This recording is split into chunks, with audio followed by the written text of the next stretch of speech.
Welcome to Alex Magnei Plays Monster Hunter Freedom 2 Part 4.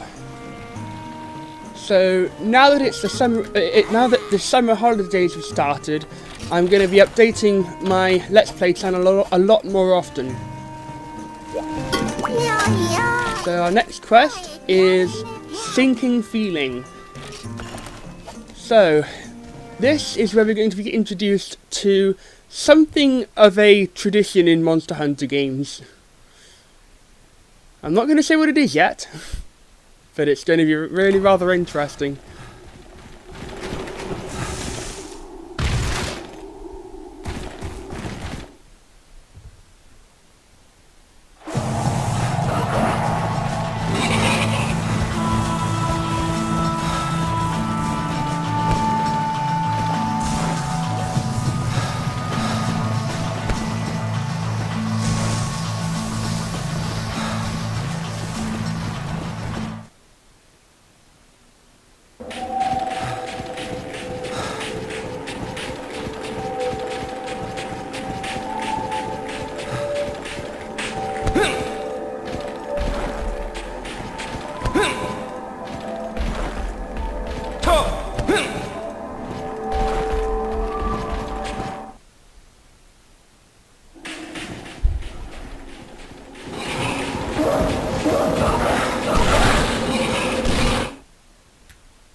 Things seem peaceful enough. There are these popos, which are just leaving for some reason.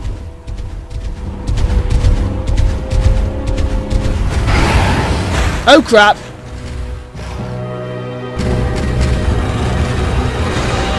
Oh crap! Time to get out of here.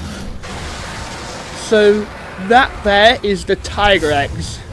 It's a monster that I'm going to be hunting a fair bit later on, but I'm not quite ready now.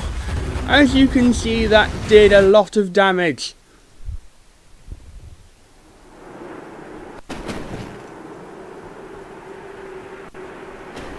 So, the aim of this quest, which I never actually stated, is to gather 3 popo tongues. So I just have to hopefully get the 3 popo tongues from defeating these popos.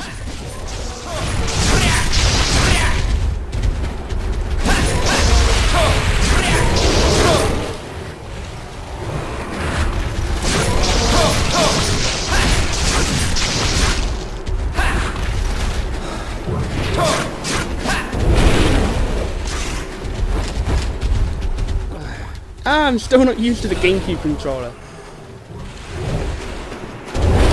Don't disappear on me. Raw meat. Huh, they seem content to attack each other apparently.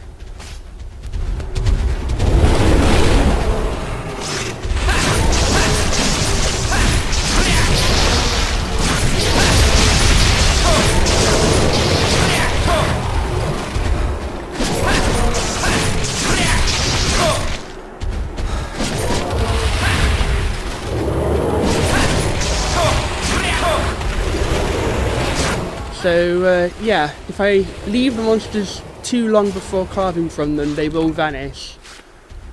Huh, that guy takes a lot of hits.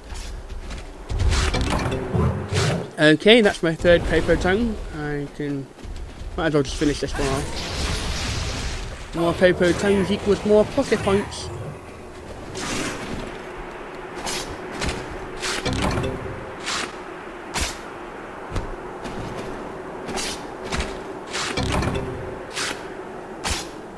Also, you'll notice I'll start editing my videos down now, so after I go through here I'll be back at the base camp, so I'll see you there.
And here we are. So yeah, now that you've all had a good look at the snowy mountains in the previous missions, I'm going to start editing the hunts down so that you guys don't have to watch me going through the same locations over and over. I'll probably, like, the first couple of times I visit a new location I'll be showing it off, but then I'll be editing the videos so that you don't have to see the whole thing.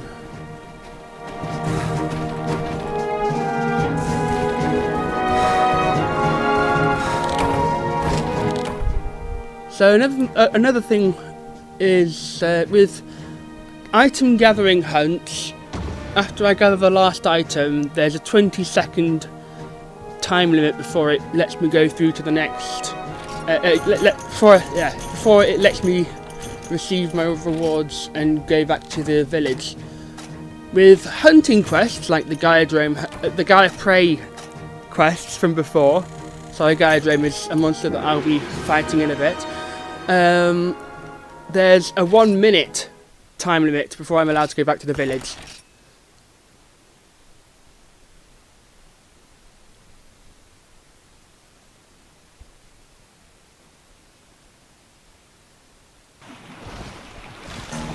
So, time for the last of the 1-star quests. So, the 1-star quests, the early game quests, there's only 5 of them. So, the last one is Slay the Blangos. The Blangos are quite the interesting kind of monster. As far as I'm aware, this was their last appearance before Monster Hunter Generations, so that's an interesting fact for you. Anyway, I'll be editing it down so that you'll see me get right back into the action. Here we are. These guys are Blangos. They are a cross between a mountain lion and a baboon. So one of the cooler small monsters, I think, in terms of design at least. Not much of a threat, but they can be very fast and hard to hit. So in terms of being annoying, like, I reckon every single small monster in Monster Hunter has its own unique way of being annoying. These guys are annoying in that they're hard to hit. They don't actually pose much of a threat when you're not hunting them, but they can be a pain to hit if you are.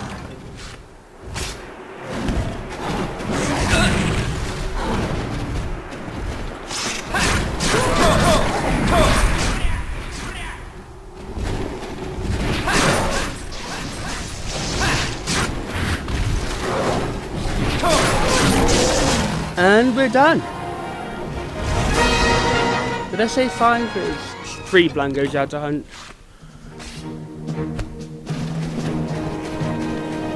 So again, got a 1 minute wait until the quest is officially over, so the hunter has a chance to gather materials from the defeated monsters.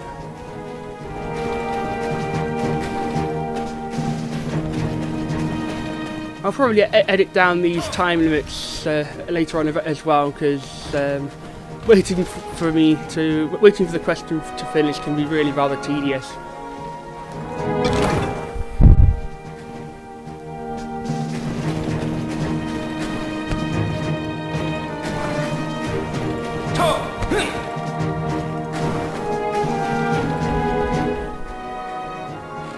Might have time to climb up here and gather materials.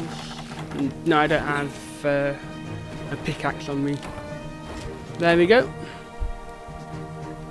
So there's a rather interesting looking thing here. What that is actually the old skin of a dragon that has shed its skin. What dragon, you may ask? Well, maybe we'll find out later.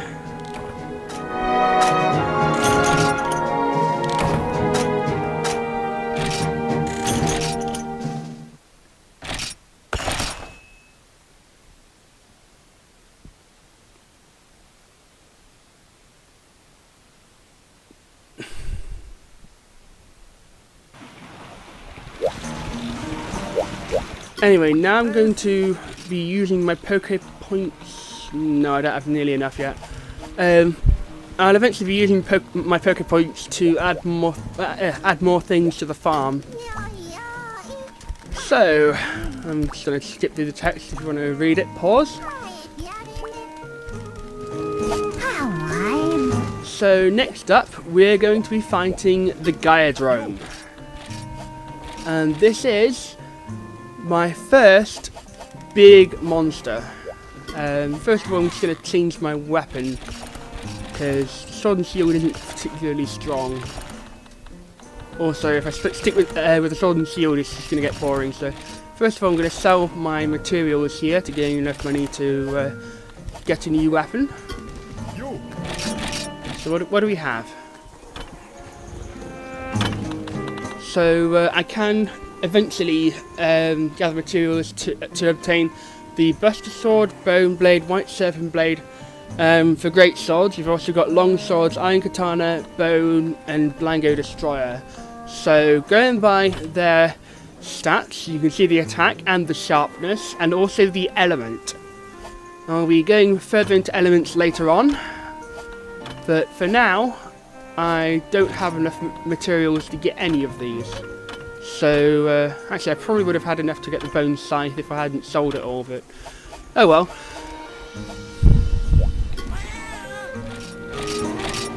I'm still gonna buy a new weapon, so I'm gonna buy a Bone Blade. As you can see, it's quite a bit more powerful than the Bone Chris in terms of the attack, but the sharpness reduces faster, so I'm just going to get it, but you can expect to see me have to use my whetstones a fair bit.